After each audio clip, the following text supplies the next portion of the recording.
تو کیا مذاکرات توڑ چڑھ سکیں گے اور کیا ان مطالبات پر عمل درآمد ہو سکے گا جو کہ پاکستان پیش کرے گا؟ جی بہت شکریہ شاید سے مدعو کرنے کے لیے۔ اچھا، میں آپ سے گزارش کرنا چاہتا ہوں کہ دیکھیں، جیسے ابھی سلمان صاحب نے فرمایا کہ وہاں پہ تو مختلف گروپس ہیں افغانستان میں، اب وہ سارے ہی وہ وہاں پہ کوئی گورنمنٹ بھی نہیں، جیسے سلمان صاحب فرما رہے تھے، وہ ایک رجیم ہے، تو جہاں پہ رجیم ہے بہت سارے گروپس ہیں، میرا نہیں خیال کہ افغانستان سے کوئی ان پہ پریشر ڈال سکے گا یا کوئی سالس بنے گا تو وہ بات مان لیں گے۔ ایون یہاں تک کہ خواجہ آصف صاحب یہ 48 آورس کا جو وہاں پہ جنگ بندی ہوئی ہے، اس حوالے سے بھی وہ کچھ پر امید نہیں ہے کہ وہ 48 آورس بھی گزر جائیں گے۔ جیسے آج دیکھیں، آج بھی وہاں پہ تھوڑی سی درگزر کی کوشش ہوئی ہے، تو اب ختم ہو رہے ہیں 6 بجے، وہ ٹائم تو ختم ہو رہا ہے، انہوں نے آگے ریکویسٹ بھی کی ہے۔ جی ہاں، لیکن پتہ کیا جی، افغان پٹھانوں کو اپنا جو فوانی ہے وہاں پر، ان کو اب ان کے منہ کو خون لگ گیا، شاید صاحب سمجھ نہیں آ رہی کہ ہر وقت وہ کیوں جنگ و جدل میں رہنے جاتے ہیں۔ پھر ان کا تھوڑا سا حوصلہ بہت بڑھ گیا ہے، جیسے کہ ان کے ایک آرمی چیف نے پچھلے دنوں بڑا سوشل میڈیا پہ انہوں نے پاکستان نے منع کیا تو اس نے بہت بڑا آرمی چیف کو بڑی بڑی باتیں کی، ہماری حکومت کو بڑی باتیں کی۔ ان کو تھوڑا سا نا زوم ہے، لیکن وہ سمجھ نہیں رہے کہ تب جب وہ کامیاب ہو رہے تھے یا وہ بچ رہے تھے، کامیابی تو میں نہیں سمجھتا، دیکھیں کتنے لوگ مارے گئے، کھنڈر بنا دیا، تو ہے تو ایک قسم سے وہ سمجھیں کہ ایک شکست ہی ہے دیکھا جائے تو، لیکن وہ اس بات کو نہیں مانتے۔ اس میں سارا ہی پاکستان کا، دیکھیں اوور آل پاکستان کی سپورٹ حاصل تھی اسے، اگر یہ سپورٹ حاصل نہ ہوتی تو ممکن نہیں تھا کہ اتنی دیر پاکستان وہاں پہ ٹھہر سکتا۔ لیکن دیکھیں آج وہ بالکل طوطا جیشن ہو گیا، اس کو بالکل کوئی احساس نہیں ہے۔ آج دیکھیں کیا بیان جا کے وہ ان کا وزیر خارجہ جو رجوع گورنمنٹ کا انٹرم گورنمنٹ پوری حکومت ہے اس کا بھارت میں جا کے کس قسم کے بیانات دے رہا ہے، اس نے تو کشمیر کو بھی متنازع کر دیا۔ کہنے کا مقصد یہ ہے کہ یہ مسلمان ہونے کے باوجود یہ موقع پرست ہے، میں ان کو موقع پرست کہتا ہوں۔ یہ مسلم امہ کے یہ ناسور ہے، میں سمجھتا ہوں جو مسلم امہ کو ہی نقصان پہنچا رہے ہیں، اور میرے خیال میں یہ جو کوئی اس کا گرنٹر بن بھی جائے ان پہ اعتماد نہیں کیا جائے۔ میں سمجھتا ہوں کہ افغانیوں پہ کسی صورت اعتماد نہیں کیا جیسے ان کا وہی حال ہے جو یہ کر رہے ہیں۔ رانا زاہد اقبال صاحب کہتے ہیں کہ گرنٹر کوئی بھی بنے ہم اعتبار نہیں کر سکتے۔ ہمارے وزیر اعظم میاں شہباز شریف صاحب نے بھی یہی کہا ہے کہ ہم جو ہے اپنے ٹائم گین نہیں کرنے دیں گے، یا وہ سمجھیں کہ جناب ہم ایک دفعہ پھر ہمیں ٹائم مل جائے، ہم 48 گھنٹے سے آگے مزید 48 گھنٹے لے لیں اور اس دوران ہم اپنی جو بکھرے ہوئے ہیں ایک دفعہ پھر اکٹھے ہو کے پھر ایسے موقع تلاش کریں اس دوران اور دوبارہ حملہ پاکستان پہ کریں یا پاکستان کو نقصان پہنچائیں۔ اب ہم ایسا نہیں ہونے دیں گے۔ اگر تو صحیح مذاکرات ہوں گے، کوئی گرنٹر ہوگا اور ہمارے مطالبات پر عمل ہوگا تو ٹھیک ہے، ورنہ یہ جنگ اب رکنے والی نہیں ہے۔ آپ کیا کہتے ہیں سلمان احمد قریشی صاحب؟ کیا ہم جی میں پہلے اپنی بات پوری نہیں کر سکا تھا، آپ کی اجازت ہو تو میں اس کو بات کو مکمل کر لوں۔ گارنٹی میں نے یہ بات کی تھی کہ گارنٹی جو ٹرمپ صاحب کہتے ہیں نا وہ تجارت کی بات کرتے ہیں، اس کے پاس کچھ ہو نہ، اس کی تجارت ہو نہ، کوئی کام تو کیا گارنٹی ہوگی؟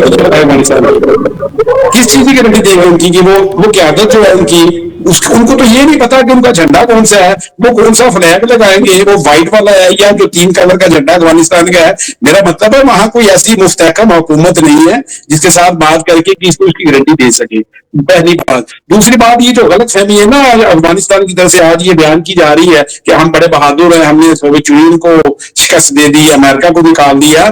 یہ تاریخ ہے دنیا کی کہ یہ 2 کروڑ کا ملک تھا، اسے آدھی سے زیادہ آبادی 80 لاکھ پاکستان آ گئے، 50 لاکھ ایران چلے گئے۔ یہ کہتے ہیں ہم نے جہاد کیا یا ہم نے ممالک کو شکست دی ہے، تو یہ بدقسمتی ہے کہ یہ خطہ جو ہے نا مستحکم حکومت نہیں ہے کیونکہ مختلف گروپس ہیں، اور اس کے ساتھ مذاکرات والی بات نہیں ہے۔ دوسری یہ پاکستان پہ حملہ نہیں کیا انہوں نے، یہ جنگ نہیں ہے، یہ تو در اندازی ہے، یہ تو دہشت گردی ہے جو کر رہے ہیں یہ پاکستان کے ساتھ۔ تو دہشت گردوں کے ساتھ مذاکرات ذرا یہ ایک الگ چیز ہے، ہمیں اس نقطے کو سمجھنا ہے۔ اور یہ حکومت پاکستان کی بات بالکل بجا ہے، یہ 2 ممالک تو نہیں نہ لڑ رہے، دار اندازی کرتے ہیں پاکستان کی طرف فساد فتنہ کروا رہے ہیں، تو ان کو موقع دینا سے پاکستان کی جڑیں مزید کھوکھلی ہوئی. ملک کے اندر بھی کچھ سیاسی گروپس یا دوسرے نسلی آپ کہہ لیں جب ان کو سپورٹ کریں گے یا ان کی حمایت کریں گے تو ان کو موقع ملے گا. تو میرا تو یہ ذاتی رائے یہی ہے کہ یہ حکومت کا بڑا اچھا موقع ہے کہ اب ان کے ساتھ بات چیت کی ضرورت نہیں ہے. بات چیت ہوتی ہے آپ کی جو بھی اخلاقی تقاضے کسی کو پورے کرتا ہو، کسی کا کوئی حیثیت ہو، یہ ریاست والی بات تو کریں، اپنی ثابت تو کریں دنیا پہ، پھر ان کے ساتھ ایک ریاست کے طور پہ ایک حکومت کے طور پہ ٹریٹ کیا جا سکتا ہے. یہ گروپ اور ہمارے ملک کو غیر مستحکم کریں اور ہم ان کے ساتھ بیٹھ کے مذاکرات کرتے رہیں، مسکراہٹوں کا تبادلہ، یہ فوٹو سیشن یہ اگر کروانا چاہتے ہیں تو یہ ایکسائز ہوگی. اس سے آگے اس کے غلط نہیں آئیں گے. قطر کس چیز کی گارنٹی دے گا؟ ان کی گارنٹی دنیا میں کوئی نہیں دے سکتا. ان کا سرپرست پاکستان ہی رہا ہے، پاکستان ہی افغانیوں کو سپورٹ کیا ہے اور آج یہ اپنے اسی محسن کے خلاف یہ چل رہے ہیں. یہ سب نے بڑی اچھی بات کی ہے. گارنٹی جو ہے وہ تو کوئی نہیں ہے، لیکن پاکستان نے یہ پالیسی بڑی اچھی رکھی ہے اب کہ باہر والوں کو ٹھیک ہے اگر وہ کہتے ہیں وہ ہمارے بڑے محسن، ہمارے ساتھ بھی ان کی دوستانہ مراسم ہے. قطر اور اگر سعودی عرب مل کر کوئی کردار ادا کرنا چاہتا ہے تو ہمیں ادا کر دینا چاہیے. ایک طرف مذاکرات بھی کیے جا رہے ہیں، دوسری طرف جو ہے ان گروپوں کا خاتمہ بھی کیا جا رہا ہے. تو یہ پالیسی بڑی زبردست ہے. آپ کیا سمجھتے ہیں اگر یہ دونوں چیزیں ساتھ رکھی جائیں تو کامیابی جو ہے وہ ہمیں مل سکتی ہے، وہاں پہ رجیم چینج کی جا سکتی ہے، نئی حکومت جو ہے وہ لائی جا سکتی ہے جس کو کوئی دنیا قبول بھی کرے گی. بالکل شاہ صاحب، بہت اچھی بات آپ نے کی ہے. بالکل دیکھیں بہترین حل یہی ہے وہاں پہ رجیم چینج ہو. دوسرا یہ کہ دیکھیں یہ نا کوئی جنگ نہیں ہے، یہ انسرجنسی ہے. یہاں پہ چھاپا مار کاروائیاں کر رہے ہیں وہ، تو یہ تو میرا نہیں خیال کہ وہ بند کریں گے اگر ان کو کمزور نہ کیا گیا. اگر ان کو کمزور کیا جائے گا تو تبھی وہ اس سے باز آئیں گے، ورنہ آپ کو پتا ہے جس طرح دو بھائیوں سے دیکھ لیں پاکستان میں کس طرح کی کاروائیاں ہو رہی ہیں اور یہ سارے ٹی ایل پی والے اس کے پیچھے ہیں. لیکن میں آپ کو بتاتا ہوں وہ جو ان کے کیا نام نبیل ان کے تھے اپنا ان کی جو سیکورٹی ایجنسی ہے نا، خفیہ ایجنسی ہے ڈی ایس، جو ان کا میں نے پچھلے دنوں میرے کالم میں بھی اس کا ذکر کیا ہے. انہوں نے 2010 سے 12 تک وہ ہیڈ رہے ہیں جو ان کی انٹیلیجنس ایجنسی ہے. انہوں نے بھی نیو یارک ٹائمز کو انٹرویو میں جا کے کہتے ہم تو طالبان کو سپورٹ کرتے رہے اس وقت بھی، کیونکہ دشمن کا دشمن دوست ہوتا ہے. تو اس لیے وہ اس حرکتوں سے باز نہیں ہے کہ طالبان. اور دوسری چیز ابھی میں آج ایک سوشل میڈیا پہ دیکھا تھا، ایئر وائس مارشل ریٹائر ہے، مجھے اب نام تو نہیں یاد آ رہا، وہ کہہ رہے تھے کہ میں نے اس وقت جب میں ایئر وائس مارشل تھا میں خود ڈائریکٹ انوالو ہوں ان کے ساتھ مذاکرات میں. کہتے ہیں ان کے دلوں میں بہت کدورت ہے پاکستان کے بارے میں، بہت نفرت ہے پاکستانیوں کو. تو اب یہ جو فانی ہے وہاں پہ ایک ہی حل ہے، کوئی ایسی گورنمنٹ آئے جو وہاں پہ جو پاکستان کی فیور ہو. اس گورنمنٹ کو چینج ہونا چاہیے تبھی ممکن ہے، ورنہ تو میرا نہیں خیال کہ ان کو کوئی روک سکتا ہے. دنیا کی طاقت روک سکتی ہے، کوئی مذاکرات روک سکتے ہیں، بالکل نہیں. دوسری بات میں سمجھتا ہوں یہ بالکل اچھی عمران خان صاحب نے کل کہا ہے کہ مجھے موقع دیا جائے، تو میں سمجھتا ہوں کہ عمران خان صاحب کی بات بالکل درست ہے. وہ روک سکتے ہیں، اس میں کوئی دو رائے نہیں ہے. طالبان ان کی بات مانتے بھی ہیں، طالبان نہیں، افغان جو بری حکومت ہے. لیکن مصیبت یہ ہے کہ وہاں پہ انڈیا بیٹھا ہوا ہے. جب انڈیا تو آگے خلاف ہے، وہ چلنے نہیں دے گا، وہ ایسی لڑاتا رہے گا پیچھے سے، وہ ایسی گیمیں کھیلتا رہے گا. وہ اپنی چانکیائی اور جو ان کی سیاست ہے اس کو وہ ان کا ایک اپنا طریقہ کار ہے، وہ اس کو چلاتا رہے گا. تو ظاہر ہے ان حالات میں میرا خیال ہے خان صاحب کہہ تو رہے وہ ان کے زیر اثر کچھ ہے، ان کی بات مانتے ہیں افغان کی جو افغانی حکومت ہے، جو بری حکومت ہے. لیکن میرا نہیں خیال کہ انڈیا ان کی اب چلنے دے رہا ہے اس وقت. لیکن بہرحال میں سمجھتا ہوں کہ دیکھیں شاہ صاحب سب سے اہم بات یہ ہے کہ افغانستان اور پاکستان دو اسلامی ملک ہیں. دیکھیں مسلم امہ کو آگے کمزور کر دیا کہ آپ غور کریں، پہلے ساری ہماری قوتوں نے امریکہ سے انڈیا سے ہم پہ حملہ کروایا. جب انڈیا کو مار پڑی، پہلے جب نہیں مار پڑ رہی تھی کہتے تھے ہم بیچ میں نہیں آئیں گے، جب اس کو مار پڑی بیچ میں آگے. اب انہوں نے دیکھ لیا، امریکہ نے بھی دیکھ لیا، برطانیہ نے بھی دیکھ لیا، روس نے بھی دیکھ لیا کہ یہ اسلامی ملک ہے، ان میں جذبہ جہاد ہے، یہ کچھ نہیں کر سکتے. یہ افغانیوں کو سمجھنا چاہیے. اب یہ بہت سی گیم ہو رہی ہے، انہوں نے انڈیا کو سپورٹ کر رہا ہے، وسفوٹ کریں, یہ لڑانا چاہتے ہیں پاکستان, بنیادی طور پر وہ پاکستان کو کمزور کرنا چاہتے ہیں, وہ پاکستان کو, افغانستان کو تو ہو نہ ہو, وہ تو کچھ اس کی حیثیت نہیں ہے. ٹھیک ہے رانا زاہد صاحب, آپ کا آگے موقف سلمان احمد قریشی صاحب, یہ بات درست ہے کہ ہمیں کمزور کرنے کی جو ہے وہ دشمن قوتیں تو یہی چاہیں گی جو پاکستان مخالف ہیں کہ کمزور کیا جائے, لیکن ہم نے اپنی اسٹرینتھ برقرار رکھنی ہے, ہم نے خود کو مضبوط رکھنا ہے, استحکام رکھنا ہے, لیکن اس کے لیے ضروری ہے کہ ہم داخلی انتشار کو جو ہے وہ فروغ نہ دیں, ہم اس پر قابو پائیں. ہمیں نے سیاسی استحکام کو قائم رکھنا ہے, انتشار کو بند کرنا ہے اور پھر آگے بڑھنا ہے. اچھا, اس حوالے سے اپوزیشن نے ایک اچھا موقف ان کا سامنے آیا کہ وہ کہہ رہے ہیں کہ ہم آل پارٹی کانفرنس جو ہے وہ بلا رہے ہیں اور اس کے حوالے سے جو ہے ہم بیٹھ کر جو ہے سیاسی عدم استحکام کو دور کرنے کی کوشش کریں گے. آپ اس حوالے سے کیا کہتے ہیں؟ کیا اپوزیشن کی اس موقف کے ساتھ حکومت کو بھی اس کے ساتھ بیٹھنا چاہیے اور اس آل پارٹی کانفرنس کے کوئی نتائج اچھے نکلنے چاہیے جس سے داخلی انتشار پہ قابو پایا جا سکے اور سیاسی استحکام لایا جا سکے؟ جی یہ تو اس میں تو کوئی شک و شبہ نہیں ہے کہ جنگیں قومیں تبھی جیتتی ہیں, تبھی لڑ سکتی ہیں جب پیچھے عوام ان کی کھڑی ہو, کیونکہ پاکستان الحمدللہ اس وقت بین الاقوامی سطح پر بہت اچھی پوزیشن میں ہے.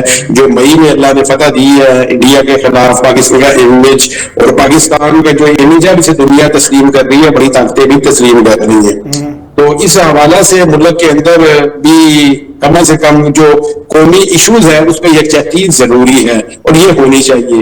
یہ جو تجویز دی گئی ہے آل پارٹی کانفرنس کی بات سامنے آئی ہے, اسد کیسر صاحب نے یہ بات کی ہے, تو لیکن ایک بڑا ہی تکلیف دہ پہلو اس کے ساتھ ہے کہ آج ہی وزیر اعظم پاکستان میاں شہباز شریف نے جب اجلاس بلایا تو چاروں صوبوں کے وزراء اعلیٰ کو بلایا گیا تھا, جس میں سے کے پی کے نئے وزیر اعلیٰ نہیں آئے. آزاد کشمیر کے وزیر اعظم موجود تھے, جی بی کی نمائندگی تھی, لیکن کے پی کے وزیر اعلیٰ نہیں آئے. اب یہ ایک تو سب سے بڑی بات ہے, ان کو بانی پی ٹی آئی سے ملنے نہیں دیا جائے گا, ان کو جی بانی بات بار بار سنا کیا گئے, بانی پی ٹی عدالت کا بھی حکم نہیں ماننا آئی چاہتا, ایک وزیر اعلیٰ جانا چاہتا ہے اس کو بھی نہیں جانے دیا, یہ بھی تو ٹھیک نہیں ہے نا. کسی نے نہیں قومی طریقہ ہوتا ہے کہ بانی کی ملاقاتوں کا ریکارڈ چیک کر لیں. میرا خیال ہے کسی قیدی نے اتنی ملاقاتیں نہیں کی ہوں گی. وزیر اعلیٰ ایک آئینی منصب پر فائز ہیں, وہ بااختیار ہونے چاہیے. وہ کہتے ہیں میں پانی کا گلاس پیوں گا بانی سے پوچھ لوں, میں کھانا کھاؤں گا بانی سے پوچھ لوں. سر ایسے بھی سیاست چلا کرتی, پھر بانی کو باہر نکال کے جیسے بھی بات کی انہوں نے کہ بانی نواز شریف سے بات زرداری صاحب سے, بلاول بھٹو صاحب سے پوچھی جاتی ہے تو بانی پی ٹی آئی کو پوچھتے ہوئے پیٹ میں مروڑ کیوں اڑتے ہیں ساروں کے؟ شاید سر زرداری صاحب صدر پاکستان ہے, باہر ہیں. عمران خان کو سزا ہوئی ہوئی ہے, وہ قیدی کے جو حقوق ہوں گے وہ اتنے بھی ملیں گے. میری آپ کی خواہشوں پہ ایسا نہیں ہوگا کہ ہم ہر بات کے لیے ملاقات کریں, ایک دفعہ جائیں ان سے پوچھ لیں میرا مینڈیٹ کیا ہے, ہماری پالیسی کیا ہے, اس پہ یہ مت کر سکتے ہیں. ایسے نہیں ہوتا کہ ہر بات کے لیے آپ یہی ڈیمانڈ رکھیں گے, جب کوئی بات ہوگی وہ مختلف ہوگا. یہ سیاست نہیں ہوا کرتی. میاں نواز شریف بھی اس ملک سے باہر سے پارٹی چلائی تھی, آپ کو یاد ہوگا جنید مخدوم ہاشمی نے, پیپلز پارٹی بھی لوگوں نے چلائی ہے, ایسے مخدوم امین فہیم نے. تو آپ بار بار یہ اگر بنائیں گے میں بات کے بانی سے پوچھ کے بات کروں گا تو معذرت کے ساتھ پھر تو آپ یہ نہ سوچیں کہ کبھی بھی یہ جو اتنی بڑی تمادی, اتنا انتشار پہلا اس ملک میں سیاسی طور پہ وہ ختم ہوگا. پی ٹی آئی کے ساتھ زیادتی ہوگی, اس کا کوئی آئینی راستہ ہے. کانفرنس کی بات ہو رہی ہے, سیاسی استحکام لانے کی بات ہو رہی ہے, دوسری طرف جو ہے وہ تحریک لبیک پر پابندی لگائی جا رہی ہے, تو کیا آپ سمجھتے نہیں اس طرح خرفشار مزید بڑھے گا؟ جی شاہ صاحب, میرا خیال ہے کہ آپ بالکل درست کریں. پہلے میں تھوڑا سا سلیمان صاحب کی تھوڑی سی بات ہے. دیکھیں جب نواز شریف باہر تھے تو کسی صوبے میں نون لیگ کی حکومت نہیں تھی, وہ تو چھوٹی سی جو تھی اپوزیشن میں بیٹھے ہوئے تھے. اب تو دیکھیں ایک اہم صوبے میں جہاں پہ تخریب کاری ہو رہی ہے, جو براہ راست افغانستان کے ساتھ جنگ میں وہ ڈائریکٹ ان کے ساتھ انہیں کا آمنا سامنا ہو رہا ہے. تو اب یہ سلطان مفتی سے دوسرا یہ کہ جب بھی وہ تو ایک وہ معاشرہ کا دور تھا, اب جمہوریت کا دور ہے. مارشل اور جمہوریت کو جب ہم شہر سے ملائیں گے نا تو وہ بات نہیں بنے گی. آپ دیکھیں جمہوریت ہے, جمہوریت میں تو دیکھیں فارم 47 بھی نہیں ہونا چاہیے. اب آپ کیسے سمجھتے ہیں کہ اتنا بڑا ایشو ہے اور اس ایشو پر تب تو فوج بیٹھی تھی, فوج ہی فیصلے کرتی سبھی کو, یہ تو ڈمی تھے سارے. وہ فوج نے پارٹی بنائی تھی پاکستان مسلم لیگ کیوں جو بھی تھی, ان میں تو کوئی صورت نہیں تھی. ہاں جہاں تک ابھی آپ کے سوال کی طرف آتے ہیں شاید صاحب, واقعات میں سمجھتا ہوں جو ٹی ایل پی ہے نا اس پر پابندی لگنی چاہیے. میں نے خود دیکھیں وہ بھی اپنی حد سے بڑھ رہے ہیں شاید صاحب. دیکھیں دنیا میں پاکستان میں قوموں کے درمیان سرخرو ہونا ہے.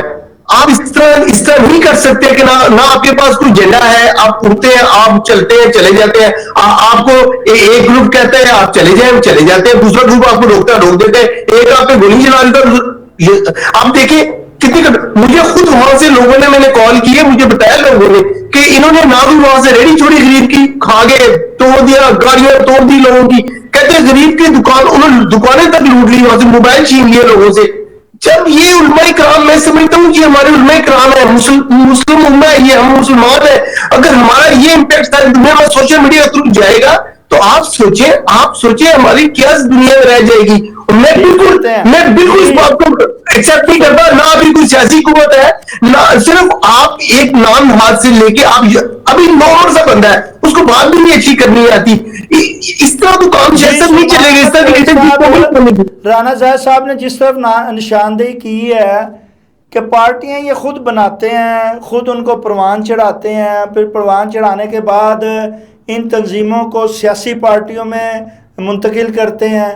جب وہ بن جاتی ہیں اور پھر وہ ہاتھ سے باہر نکلتی ہیں تو پھر پابندیاں لگائی جاتی ہیں. یہ کوئی اچھی روایت نہیں ہے پابندی لگانے. اگر سیاسی پارٹیوں پہ پابندی لگائی جائے گی تو پھر تو جو کوئی بھی حکومت میں آئے گا وہ اپنی مخالف پہ پابندی لگائے گا.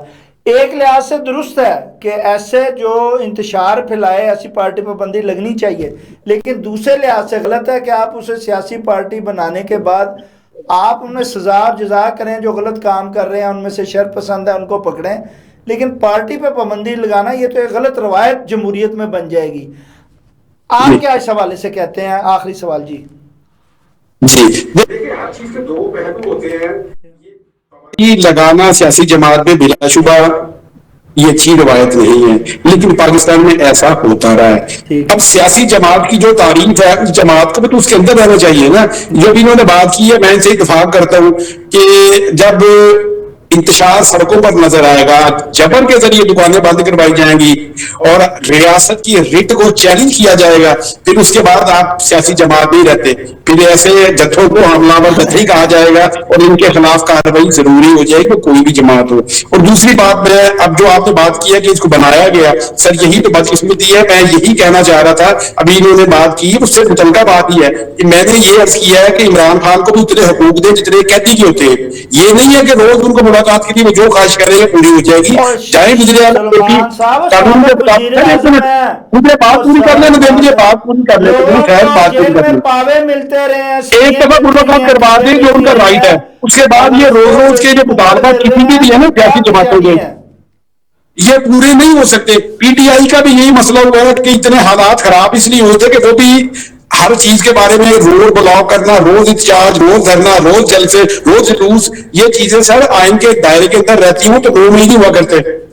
تو ان کو بھی جو اتنی سختی بھگتنی پڑ رہی ہے نا اپنی سیاسی جماعت کے باہر جانے میں بھگتنی ہے. ختم کیا تب کیا نا انہوں نے, جب انہوں نے غیر آئینی قوموں کو ختم کیا تو تب پی ٹی آئی نے کیا نا. میں سلمان صاحب سمجھتا ہوں, میں ایک آخر میں سے میں بات کریں کون سا آپ آئین کسی کو بتا دیں کون سا غیر آئینی کام ہوا ہے. پاکستان کی تاریخ میں پہلی گورنمنٹ ہے جو آئینی طریقے سے اعتماد سے گئی ہے, ورنہ یہاں پانسی ہوتی ہے, جلا وطنی ہوتی ہے, وہ آئینی ہے.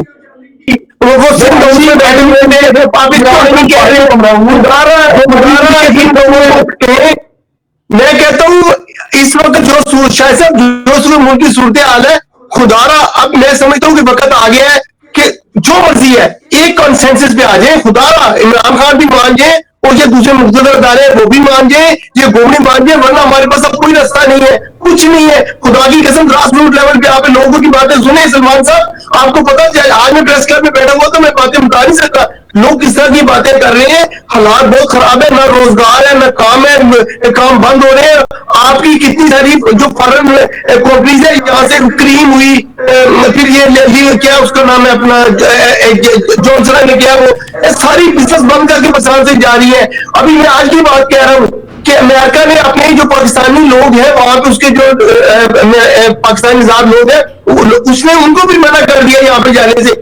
سر آپ سوچ نہیں سکتے حالات کس طرح جا رہے ہیں, ہمیں اب سوچنا پڑے گا. اب میں تو ان کو خدا ان کو کہتا ہوں اب اس سے نکلا ہے, اب ملک کے لیے سوچیے, اپنی ذاتی نام کو چھوڑ کے. صاحب اور سلمان احمد کوئی صاحب آپ کا بہت شکریہ. رانا زاہد صاحب اور سلمان احمد کوئی صاحب کہنا بالکل بجا ہے کہ ہمیں اپنے رویوں پر غور کرنا ہوگا, ہمیں دیکھنا ہوگا. لازمی بات ہے ہم نے اپنے داخلی اور خارجی جو ہے دونوں سرحدوں پر جو ہیں وہ ہم نے لڑنا ہے, اس کی حفاظت کرنی ہے. لیکن اس کے ساتھ ساتھ ہم نے صرف جنگ ہی نہیں کرنی ہے, ہم نے جنگ جیتی ہے, ہم دوسری جنگ بھی جیتیں گے انشاءاللہ.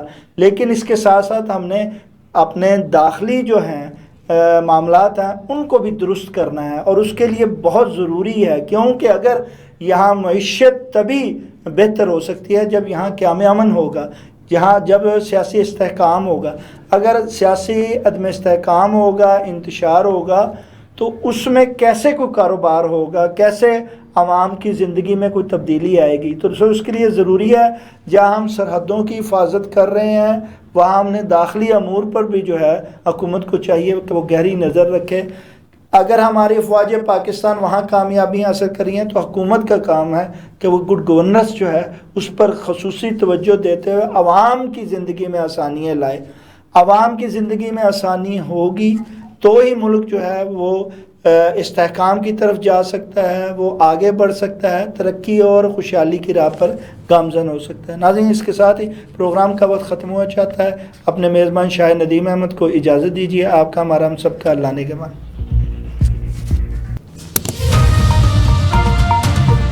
جی